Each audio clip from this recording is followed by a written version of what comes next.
Greetings, salutations. I'm Dexter from Research Stripped, and in this episode we will be talking about creepiness, particularly when it comes to people. I'll be using McAndrew and Koenig's article on the nature of creepiness published in New Ideas in Psychology in 2016. Let's start with the actual word and how it has evolved to today's meaning. The word came from an Old English term meaning to move along the ground like an insect or reptile. From this verb, it became a noun to identify people who creep along, such as thieves or sneaks, or barely perceptible actions of movements, such as describing some geological occurrences.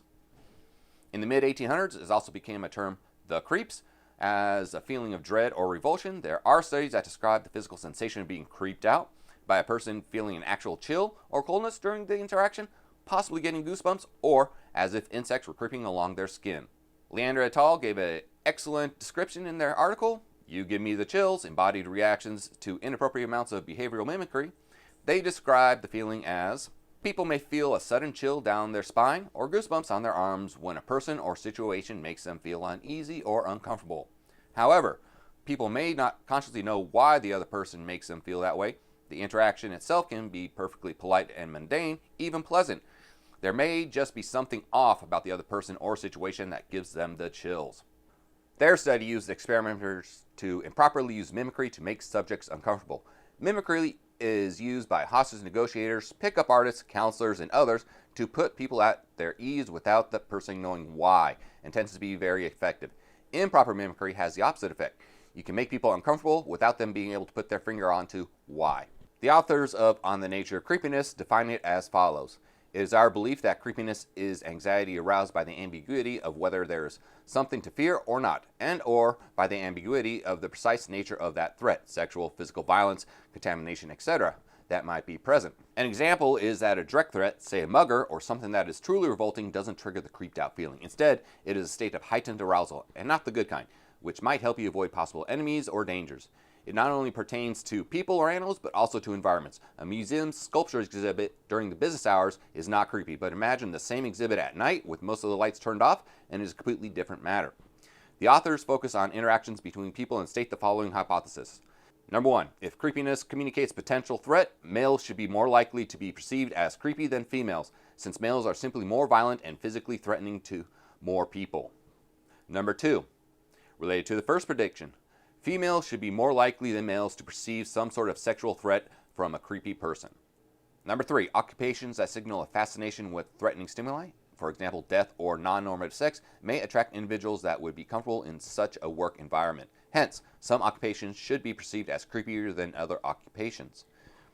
Number four, since we hypothesize that creepiness is a function of uncertainty about the threat, non-normative, non-verbal behavior, and actions or characteristics associated with unpredictability will be positively associated with perceptions of creepiness.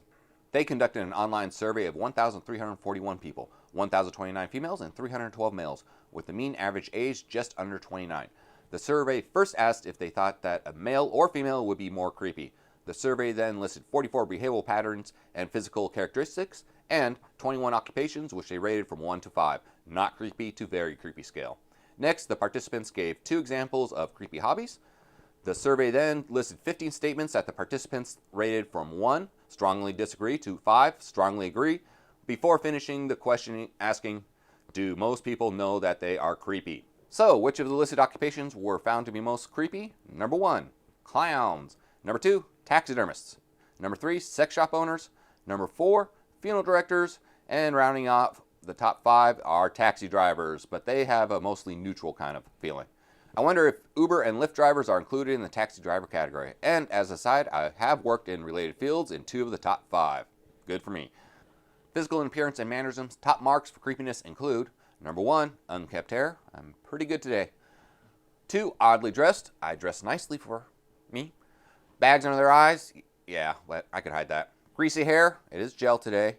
And frequently licking their lips. I usually don't do that except for very rare instances. For social interactions, highest rated were watching someone before interacting, frequent touching, asking to take a picture with them, steering the conversation towards sex. Number 5 is asking personal details about their family.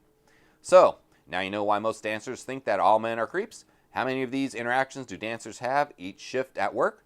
Definitely the first, second, and fourth. The other 2, I'm not sure. Highest rated statements that begin with, when I meet someone that seems creepy. Number 1 is, I feel anxious.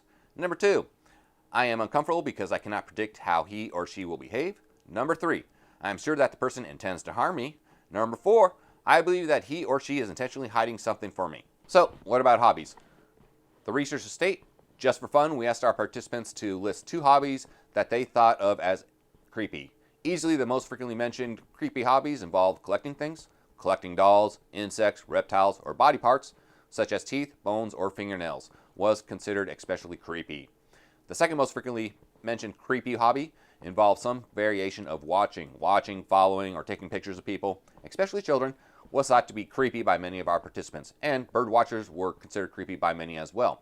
A fascination with pornography or exotic sexual activity and taxidermy were also frequently mentioned, hopefully not in the same sentence.